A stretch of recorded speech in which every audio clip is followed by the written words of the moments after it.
leaving road 134, heading over to road 13 toward a little place called Oda.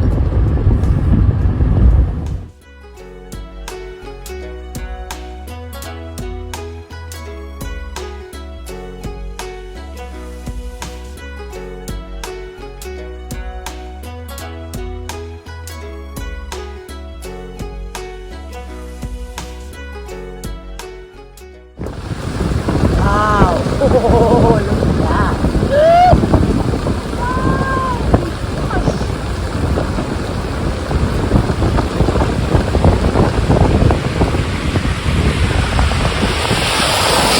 And it's not even noticeable.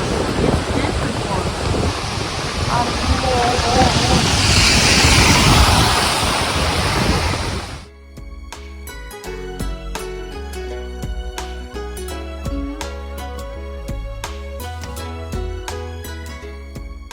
You will get completely wet if you don't take something on you here.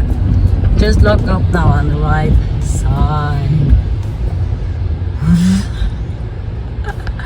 It's very sad that it's so much cars all the time, but I'll show it to you. This is one of the most